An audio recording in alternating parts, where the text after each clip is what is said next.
Hello dear students, पिछले video में हमने कुछ इन्वर्जन देखे थे सिंगल स्लाइडर क्रैंक चेन के। आज के इस वीडियो में सबसे important single slider crank chain का जो मैकेनिज्म है वो है हमारा crank and slotted lever quick return mechanism.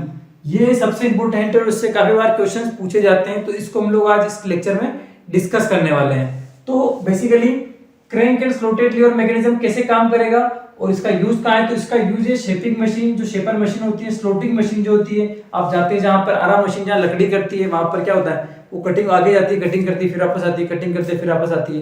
या बचपन में आपने गोला खाया हो तो वो गोले वाला जो है वो क्या करता है, अपना हाथ के ऊपर वो उसको बर्फ पे रखता है, बर्फ को घिसता है और आगे। तो जब वो कटिंग करता है तो उसको समय ज्यादा लगता है और तभी वो यूजफुल है ना। लेकिन जब रिटर्न लाता है तो उस टाइम कटिंग नहीं होती, मतलब जो रिटर्न ला रहा है वो समय हमारा वेस्ट है। तो हम ये चाहते हैं कि जब कटिंग हो तब तो जो समय लगना वो चाहे लगे, लेकिन जितना वो जाएगा उतने वापस आएगा, तो आने में उसको उतना समय ना लगे, आने में उसको कम समय लगे।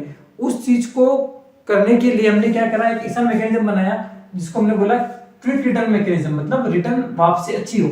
जैसे ये आपकी रैम है यहाँ पर, है ना, तो हम ये चाहते हैं कि जब कटिंग होगी, जो ये आगे जाएगी तो क्या होगी, कटिंग होगी, उसको हम बोलेंगे कटिंग स्ट्रोक।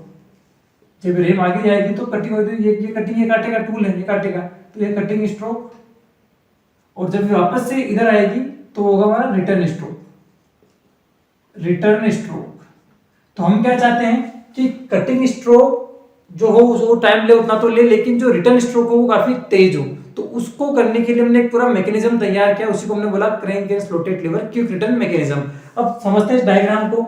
तो यहाँ अगर आप देखोगे तो यहाँ पर आप समझो कि एक ये ऐसी जो लिंक है, ये लिंक फिक्स है, इसको मान लो मैं लिंक 1 बोल देता हूँ। ये लिंक 1 है जो कि फिक्स है। अब इस फिक्स लिंक से हमने क्या जोड़ी, क्रैंक जोड़ी है। सीबी एक क्रैंक है मेरी, इसको बोलता हूँ मैं लिंक 2।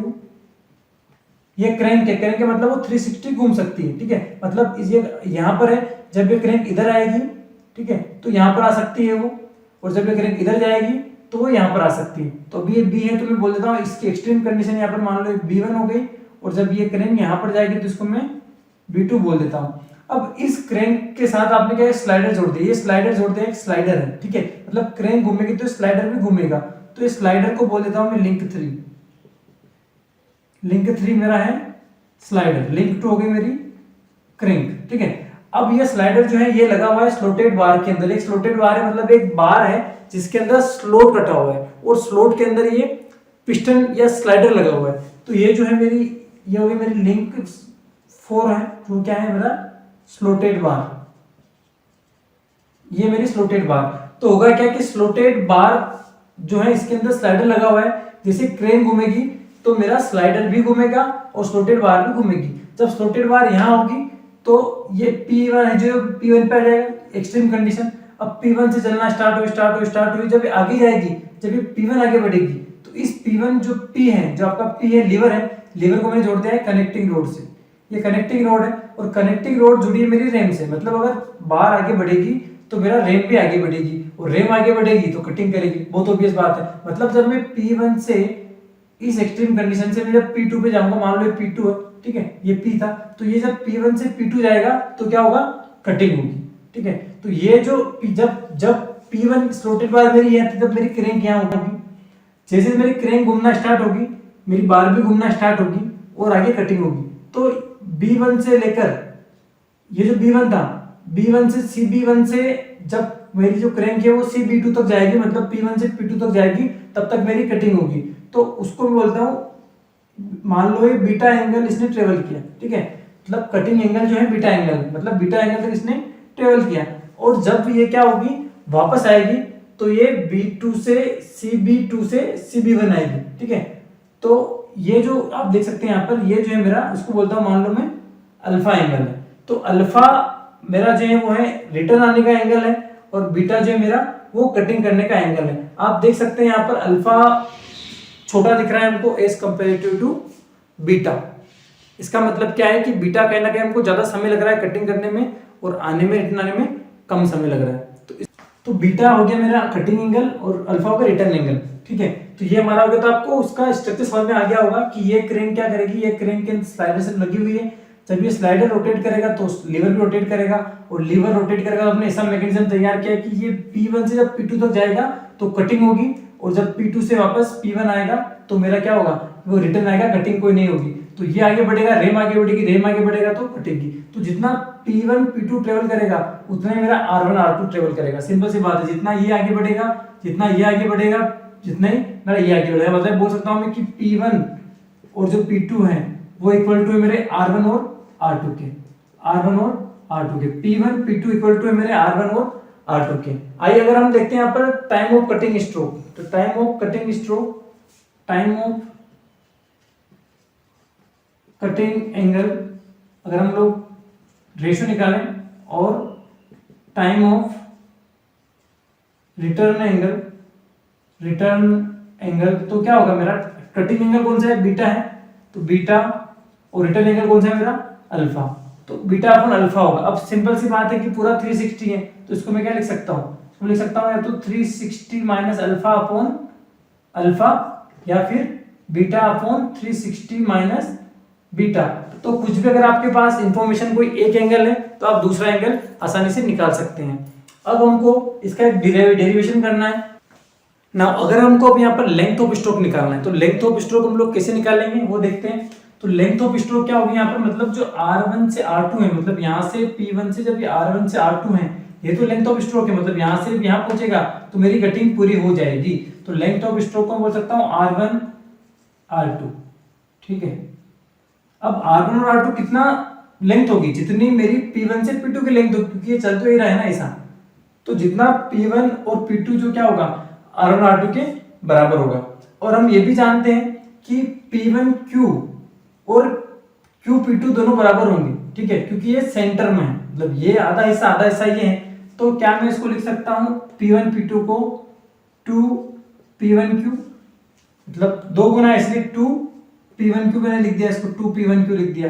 अब 2P1Q लिख दिया। अब अगर मैं यहाँ पर देखता हूँ ट्राइंगल लेता हूँ, कौन सा ट्राइंगल लेता हूँ मैं, ये वाला, ठीक है। अगर मैं ये वाला ट्राइंगल लेता हूँ, ये वाला, मतलब कौन सा हो गया यहाँ पर, मैं अगर हम देखें यहाँ पर, तो ये ट्राइंगल अगर मैं लेता हूँ जहां पर ये मेरा A पॉइंट हो गया, ये मेरा हो गया Q, ये मेरा क्या हो गया P1 हो गया, ठीक है।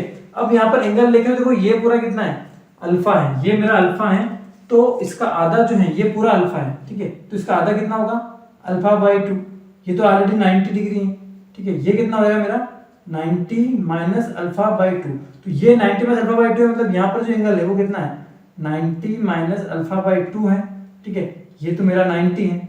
अगर अब मैं यहाँ पर मैं क्या लेता हूँ, अगर मैं यहाँ पर साइन 90 माइनस साइन थीटा लेता हूँ, अगर मैं यहाँ पर साइन 90 मैं अगर लेता हूँ साइन 90 माइनस अल्फा बाई 2 लेता हूँ, तो वो मेरा होगा P1Q अपॉन P1Q, ठीक है। साइन आप जानते हैं कि परपेंडिकुलर अपॉन हाइपोटेनियस, तो जो P1Q है यहाँ पर परपेंडिकुलर है, ठीक है, और यहाँ पर जो हाइपोटेनियस है वो मेरा ये है, ठीक है। ये मेरा हो गया बेस, तो P1Q अपॉन AP1। तो यहाँ पर जो मेरा P1Q है, P1Q की जगह क्या मैं P1Q की जगह ये लिख सकता हूँ, जब ये इधर आएगा मेरा तो ये क्या हो जाएगा AP1, ठीक है। तो मैं इसको क्या लिख सकता हूँ 2AP1 sign 90 minus alpha by 2, इतना मेरे हिसाब से सबको क्लियर होगा। अब ऑब्वियस है कि 2AP1 sign 90 minus alpha by 2 को मैं कोस अल्फा बाई 2 लिख सकता हूँ। अब मैं इसको कोस अल्फा बाई 2 लिख रहा हूँ, तो अब मुझे क्या चाहिए, कोस अल्फा बाई 2 की वैल्यू चाहिए। तो वापस से मैं जाता हूँ ट्राइंगल पे, अगर मैं इस ट्राइंगल को लेता हूँ, ठीक है, ये वाले को, तो ये वाला ट्राइंगल मैंने यहाँ पे लिया है, जो देखो यहाँ पर A पॉइंट है, ये मेरा A है, ये मेरा C है, ये मेरा C है, और ये मेरा B1 क्रैंक हो गई, तो B1 क्रैंक है। अब वो भी सी किया अल्फा बाई 2 है, तो ये मेरा अल्फा बाई 2 है, ठीक है। ये मेरा 90 माइनस अल्फा बाई 2 था, तो ये 90 माइनस अल्फा बाई 2 है, और ये मेरा 90 डिग्री था, 90 डिग्री में लिख दिया। अब यहाँ पर अगर मैं कोस थीटा लेता हूँ, कोस अल्फा बाई 2 क्या होगा, तो कोस अगेन यहाँ पर क्या हो जाएगा CB1 अपॉन AC, मतलब CB1 अपॉन AC, क्योंकि कोस हम जानते हैं क्या होता है, ठीक है, तो होता है बेस अपॉन हाइपोटेनियस। तो यहाँ पर बेस क्या है, CB1 हमारा बेस है, और हाइपोटेनियस है वो क्या है, AC हमारी हाइपोटेनियस है, और चूंकि हम ये एंगल कोस ले रहे हैं ये वाला, इसीलिए हमारा हो गया परपेंडिकुलर हो गया, ठीक है, इसके सामने बेस के सामने परपेंडिकुलर। तो अब हम लोग क्या लिख सकते हैं इसको 2AP1 into cos alpha by 2 को मैं CB1 अपॉन AC लिख सकता हूँ। अगर मैं यहाँ देखता हूँ तो AP1 मतलब क्या, AP क्या है मेरा, length of slotted bar, length of slotted bar into CB क्या है मेरा, CB क्या होता है, CB होती है क्रैंक, तो length of crank upon AC क्या है, AC मेरा ये है फिक्स्ड लिंक है, तो लेंथ ऑफ फिक्स्ड लिंक, अगर मुझे लेंथ ऑफ एक्सप्लोटेड बार क्रैंक की लेंथ और फिक्स्ड लेंथ सेंटर के बीच पता है, डिस्टेंस पता है, तो मैं क्या कर सकता हूँ, लेंथ ऑफ स्ट्रोक निकाल सकता हूँ। तो इसी फॉर्मूले से हम काफी सारे क्वेश्चन सोल्व कर सकते हैं। तो अगले वीडियो में हम लोग एक न्यूमेरिकल देख लेंगे इसका, कि कैसे हम लोग न्यूमेरिकल को सोल्व कर सकते हैं। आई होप आपको ये पूरा डेरिवेशन समझ में आ गया होगा। अगर इसमें कोई डाउट है तो आप मुझे कमेंट कर दें या क्लास में पूछ सकते हैं या मुझे मेल कर सकते हैं। और अगर वीडियो समझ में आ गया है तो सब्सक्राइब जरूर कर लेना, क्योंकि ये तो अभी शुरुआत है। हम लोग बहुत सारे वीडियोस, कंसेप्चुअल वीडियोस लेके आने वाले हैं और हम चाहते हैं कि आप ऐसे इंजीनियर बने जो जॉब ओरिएंटेड हो और जो प्रैक्टिकली चीजें समझे। रट के इंजीनियर बनने से कोई फायदा नहीं, कोई जॉब नहीं लगने वाली।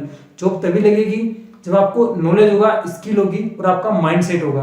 तो वो तभी होगा जब हम लोग हर सब्जेक्ट को काफी डिटेल में, डेप्थ में पढ़ेंगे। और मेरा भी एक यही मोटो है कि जितने भी इंजीनियर्स बने वो स्किल इंजीनियर बने, एम्प्लॉयबल इंजीनियर बने। और ये तभी संभव है जब वो मेहनत करेंगे। और अगर हम मेहनत करें, हमारे साथ आप भी मेहनत करेंगे, तो निश्चित तौर पर आप लोग भी एक बड़ी अच्छी जगह आगे जाकर जॉब करेंगे या एग्जाम्स में अच्छा करेंगे। Best wishes, thank you. Next video में हम लोग इसका न्यूमेरिकल्स देखेंगे। और अगर आपने सब्सक्राइब नहीं किया अभी तक तो कर लो।